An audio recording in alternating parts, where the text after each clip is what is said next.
आज तो छुट्टी है, आज मस्त आराम से सोऊंगा।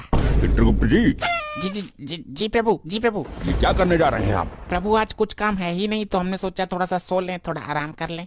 आपकी जानकारी के लिए हम आपको बता दें कि ये धरती लोक नहीं है, ये यमलोक है। यहाँ छुट्टी नहीं होती है। प्रभु लेकिन कुछ काम भी तो नहीं है, क्या काम करें? आज तो धरती लोक पे भी नहीं जाना हमें।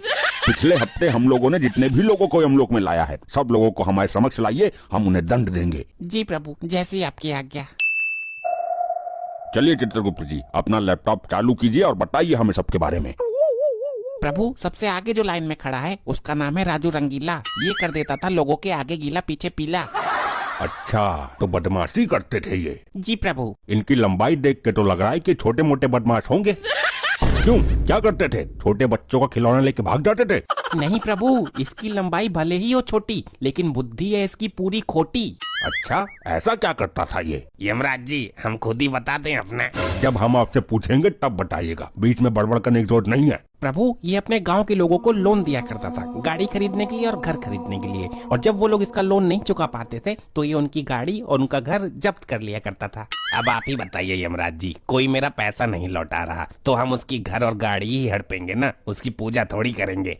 चित्रगुप्त जी। जी प्रभु। आगे बताइए। जी प्रभु, अब यहाँ से इसकी बदमाशी शुरू होती है प्रभु। वो कैसे? जिन लोगों ने इससे गाड़ी और घर लेने के लिए लोन पे पैसे लिए, वो लोग लोन ना चुका पाए, वहीं पे ये बदमाशी करता था। अच्छा, कैसी बदमाशी? प्रभु जैसे ही लोन चुकाने की डेट आया करती थी, ये उसके 2 दिन पहले गायब हो जाता था। अच्छा, और लोन चुकाने की डेट से 4 दिन बाद वापस आया करता था। अच्छा, तो ये है शरीर छोटी लेकिन बुद्धि खोटी। आगे तो सुनिए प्रभु। बताइए। फिर जब गांव वाले इसके लोन का पैसा वापस करने आते थे तो ये बोलता था कि अब देने की तारीख निकल गई है, अब 20% इंटरेस्ट लगेगा। लेकिन लोन देने के टाइम पे ये बोलता था कि सिर्फ 5% इंटरेस्ट लगेगा। बदमाश तो बहुत ही खतरनाक था ये। और प्रभु इतना ब्याज गांव वाले दे नहीं पाते थे तो ये जाता था उनके घर और गाड़ी पे कब्जा कर लेता था। बहुत ही बुरा काम करता था ये इंसान। चित्रगुप्त जी। जी प्रभु। इसको तुरंत नर्क में भेजा जाए और गर्म तेल की कढ़ाई में इसको तला जाए।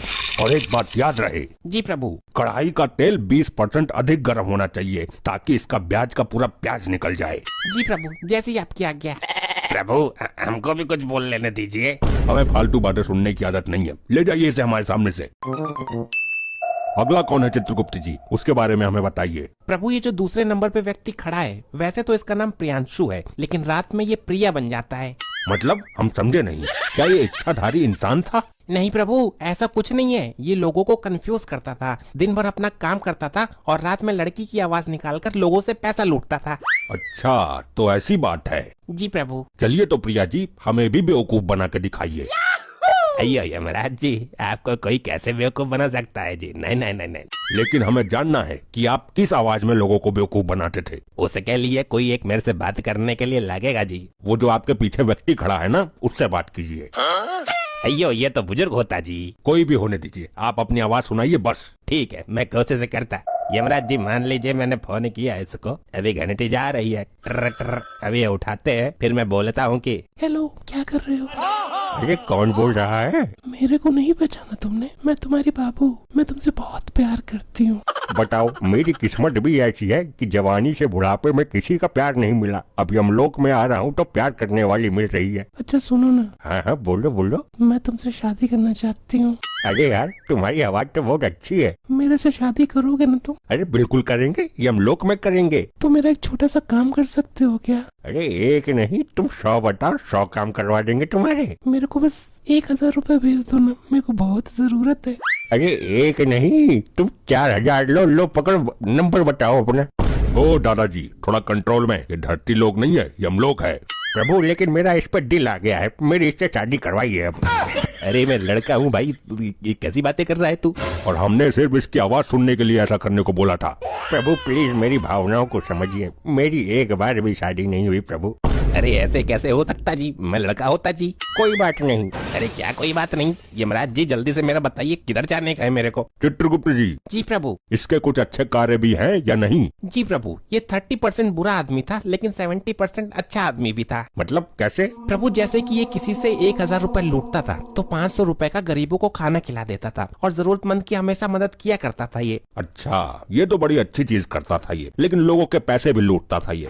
तो एक काम करिए चित्रगुप्त जी, जी प्रभु। पहले इसको नर्क में भेजिए, कढ़ाई में तेल गरम करिए, लेकिन इसको कंफ्यूज करने के लिए बोलिए कि तेल एकदम ठंडा है। अच्छा, जैसे ये कंफ्यूज करता था। बिल्कुल, और फिर इसको उस गर्म तेल में डालिए, फिर जब हम बोलेंगे तब इसको स्वर्ग में भेज दीजिएगा। जैसी आपकी आज्ञा प्रभु। और आप बुढ़ऊ जी, इतनी उम्र हो गई है लेकिन अभी भी आपके अंदर शादी की लालसा जाग रही है।